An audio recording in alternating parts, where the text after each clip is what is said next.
네, 안녕하세요. 동산에서 수학을 가르치고 있는 박상호라고 합니다. 제 가능성을 시험해보고 싶어서 이번 오디션에 도전하게 되었습니다. 네, 바로 강의 시작하겠습니다. 자, 오늘 배울 내용은 2차 부등식의 풀이에 관한 내용이에요. 우리가 이제 2차 부등식을 처음 보게 됐거든요. 1차 방정식, 1차 부등식 푸는 법이 굉장히 비슷해요. 2항만으로 풀려요. 근데 2차 방정식은 제곱항도 있고, 그러니까 2차 항도 있고 1차 항도 있기 때문에 단순 2항만으로는 안 풀렸었어요. 그렇죠? 그래서 우리가 2차 방정식을 어떻게 풀었었죠?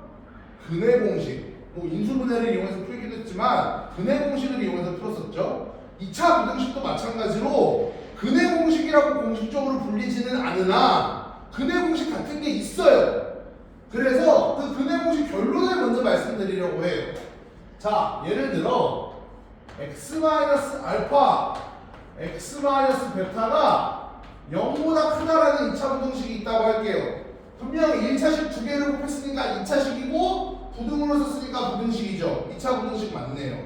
우리는 얘가 어떻다고 알려져 있느냐, x가 베타보다 크거나 혹은 x가 알파보다 작다라고 알려져 있어요. 단 알파가 베타보다 작을 때의 이야기입니다. 반대로 x-알파, x-베타가 0보다 작아요. 이런 2차 부등식은 해가 어떤 모양이니 알려져 있느냐, 알파보다 큰 x가 베타보다 작아요 라고 알려져 있어요.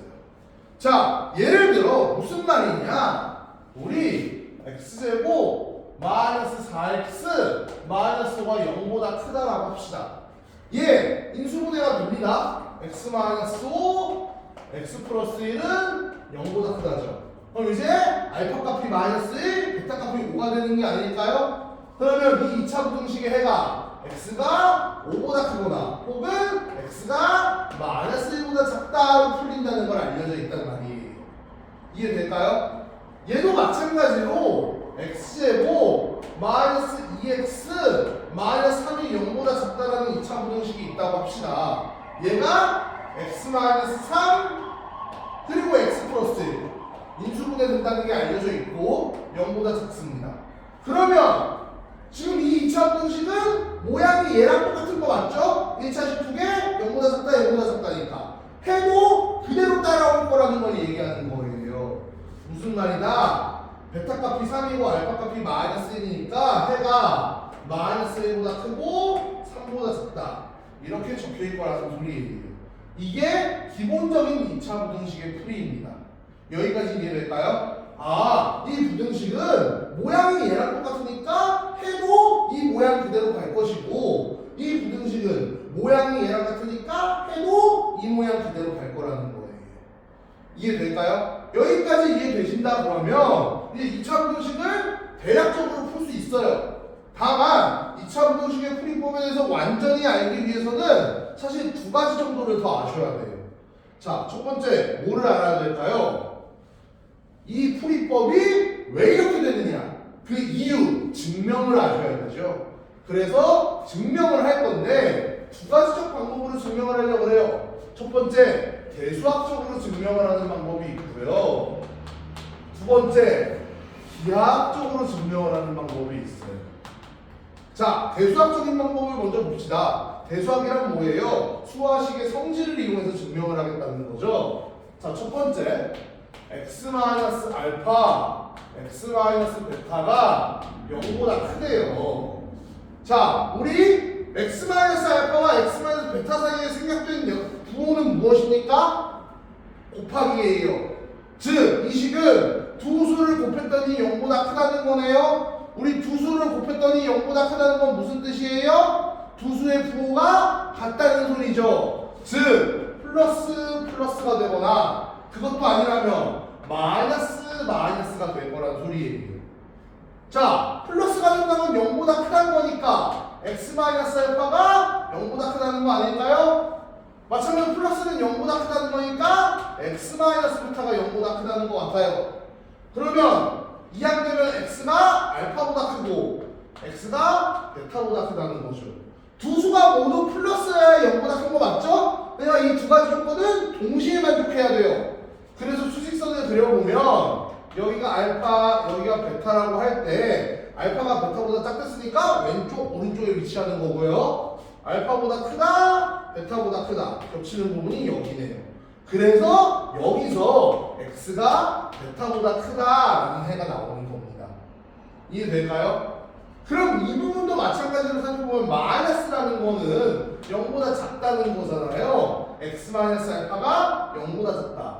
즉 x가 알파보다 작다는 거고 x 마이너스 베타가 0보다 작다. x가 베타보다 작다는 거죠. 마찬가지로 마이너스인 동시에 마이너스여야 양수가 나오는 거니까 두 가지 조건을 동시에 만족해야 되죠. 그러면은 다시 알파, 베타라고 할 때 작다와 작다니까 이건 동시에 만족하는 게 이거죠. 아, 여기서 x가 알파보다 작다는 해가 나오네요. 플러스 플러스여도 양수고 마이너스 마이너스여도 양수니까 둘 중 뭐가 되든 상관없죠. 그래서 얘거나 얘다 이 해가 나오는 겁니다. 이해될까요? 그러면 마찬가지로 이제 2번 이게 0보다 작을 때도 같은 원리로 생각할 수 있어요. 0보다 작을 때도 자 두수를 곱했더니 0보다 작아요. 이건 무슨 뜻이에요? 두수의 부호가 다르다는 뜻이죠. 그러면은 플러스 마이너스인 경우가 있을 거고 마이너스 플러스인 경우가 있을 거라는 거죠. 자, 이 경우를 먼저 살펴보면은 플러스는 0보다 크니까 x 마이너스 알파가 0보다 크다. x가 알파보다 크다는 거죠. 이때는 x 마이너스 베타가 0보다 작다. x가 베타보다 작다는 거죠. 마찬가지로 동시에 만족해야 되지 않을까요? 알파, 베타가 있을 때 알파보다 크고 베타보다 작습니다. 겹치는 건 여기네요.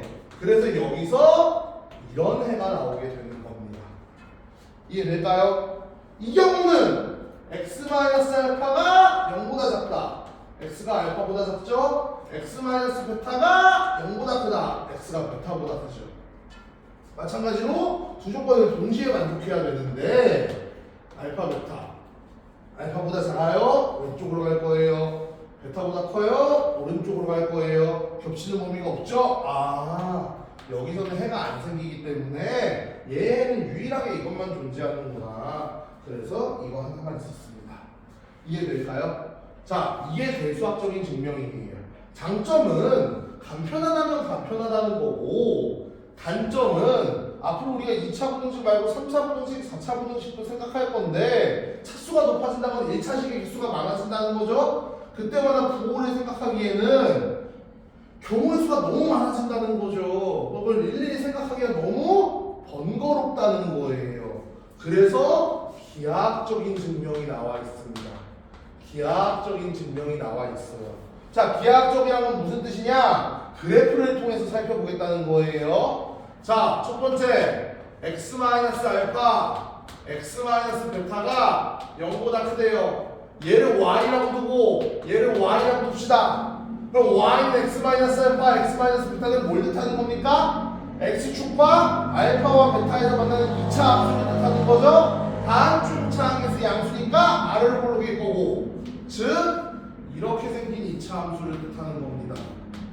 이해될까요? 자, y는 0은 뭘 뜻하는 겁니까? x축을 뜻하는 거죠. 그럼 이 부등식을 해석해 볼까요? 2차 함수가 x축보다 커요. 위에 있어요. 그 소리예요. 2차 함수가 x축보다 위에 있어요. 이 부분을 말하는 거라고요. 지금 내가 원하는 부분이 이 부분이에요. 그렇죠? 이 부분을 갖게 하는 x의 범위가 궁금합니다. 그 소리예요.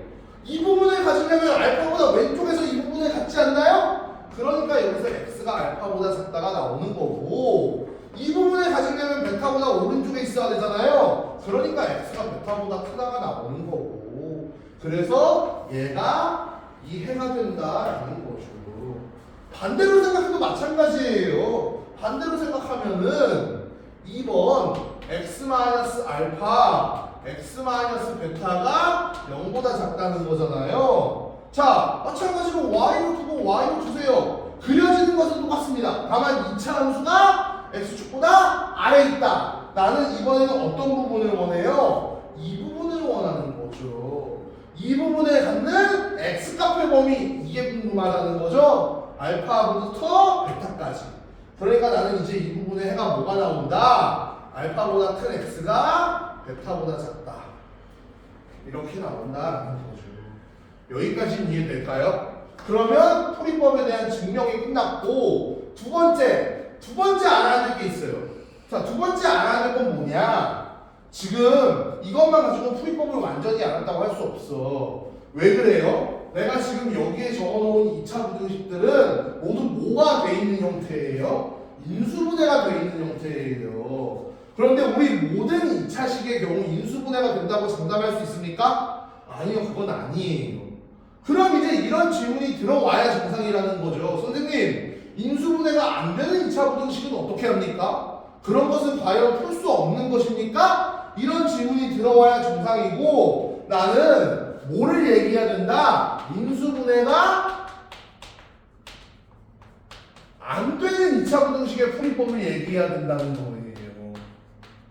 그런 경우에는 어떻게 해결할 수 있느냐? 과연 쟤는 해가 있느냐? 있다면 어떻게 존재하느냐? 저 부분에 관한 얘기도 해야지 내가 모든 2차 부등식을 완전히 풀 수 있어 라고 얘기할 수 있다는 거예요. 자, 인수분해가 안 되는 2차 부등식 같은 경우는 두 가지로 갈립니다. 첫 번째, 사실은 인수분해가 돼요. 사실은 인수분해가 돼요. 다만 숫자가 더러워요. 예를 들어 앞에서 어떤 식을 배웠냐면 x제곱 마이너스 2x 마이너스 1 이런 식을 배웠어요. 예를 들어 얘가 0보다 작다고 해봅시다. 얘 지금 인수분해되는 숫자를 찾을 수 있다 없다? 잘 안 보여요. 그렇다면 얘가 인수분해가 안 되느냐? 아니에요. 이 인수분해 해보면은 이렇게 된다는 걸 우리 너무 잘 알고 있습니다. 실제로 이거 x-x-1 마이너스 루트 2 플러스 루트 2가 합차로 전개해보시면 20 그대로 나올 거예요. 곱셈으로 변형했으니까 인수분해 한 꼴이죠. 그래서 얘는 사실은 이렇게 인수분해가 되는데 여기 오는 숫자가 정수가 아니라 무리수다 보니까 숫자가 더러워서 우리가 발견하지 못한 것 뿐이야. 이해될까요? 그래서 이런 애들은 어떻게 푼다? 결국은 사실은 인수분해가 되는 애였기 때문에 이 방법 그대로 푸시면 됩니다. 얘 같은 경우 베타가 1 플러스 루트 2고 알파가 1 마이너스 루트 2죠? 1 마이너스 루트 2보다 큰 x가 1 플러스 루트 2보다 작다. 풀어주시면 됩니다. 이해될까요? 2번 실수 범위에서 진짜로 인수분해 안 되는 애가 있어요. 이런 애들이 있다고요. 사실 앞 단원에서 배웠죠. 얘와 얘를 구분짓는 기준은 무엇입니까? 판별식이죠. 판별식이 0보다 크면 이쪽이고 판별식이 0보다 작으면 이쪽이라는 거예요. 그럼 마찬가지로 얘를 들어볼게요. 얘도 예를 들면 누가 있느냐? x제곱 마이너스 x 플러스 1 이게 0보다 크다. 자, 얘는 판별식을 써보면 마이너스 1의 제곱이 마이너스 1이 마이너스 3 마이너스 3이 판별식이 0보다 작아요. 실제로 인수분해 실수범위에서 안 되는 애. 그럼 이런 애들은 이제 어떻게 해야 되냐? 표준형으로 바꿔서 표준형으로 변형 후 절대부등식 여부를 체크하는 거예요. 절대부등식 여부를 확인한다는 거예요. 이게 무슨 말이냐? 얘는 인수분해가 안 돼요. 그러니까 인수분해를 하라는 게 아니라 2차 함수의 표준형으로 이렇게 고쳐놓고 절대부등식 유무를 확인하자는 거예요. 절대부등식이 뭐예요? 모든 x에 대해서 성립하는 부등식을 절대부등식이라고 하죠. 자, 이렇게 표준형으로 바꿔놓고 보면은 얘 제곱이거든요. 우리 제곱의 결과는 어떻다고 알려져 있습니까? 양수거나 0, 즉 0 이상이라고 알려져 있어요. 얘 자체만 봐도 0 이상인데 거기서 4분의 3을 더했어요. 그럼 얘는 최소 4분의 3을 보장하지 않습니까? 그럼 무조건 0보다 클 수밖에 없죠. 즉 얘는 x에 뭘 넣더라도 최소값이 4분의 3을 보장되기 때문에 항상 0보다 클 수밖에 없다. x에 아무것도 아무거나 들어가도 된다. 해가 모든 실수가 되는 거겠죠. 즉 절대 부등식이었다는 소리입니다. 이해될까요? 마지막 x-x 플러스 1이 만약에 0보다 작았어요. 똑같습니다. 표준형으로 바꾸세요. 그러면 얘는 아까 최소 몇 회를 포장한다고 했죠? 4분의 3을 포장한다고 했죠? 그럼 0보다 작아지는 순간이 있을 수가 없겠네요? x에 뭘 넣어도 0보다 안 작아요. 이 식을 만족시키는 x값이 없다. 즉 해가 없다라는 사실을 알 수 있는 거죠. 그 인수분해가 진짜로 실수 범위에서 안 되는 2차 부등식의 경우 이렇게 해결할 수 있습니다. 자, 그러면 정리해보면 첫 번째로 인수분해가 되는 2차 부등식은 이렇게 푼다. 그에 대한 증명은 이렇다. 그리고 인수분해가 안 되는 애들은 이렇게 푼다. 이렇게 말을 해주면은 2차 부등식의 풀이에 대해서는 다 이야기한 것 같아요. 우리는 2차 부등식에서 풀이에서는 못 풀 문제가 이제 없을 것 같아요. 네, 여기까지 이해될까요? 네, 수업을 듣느라 수고 많으셨습니다.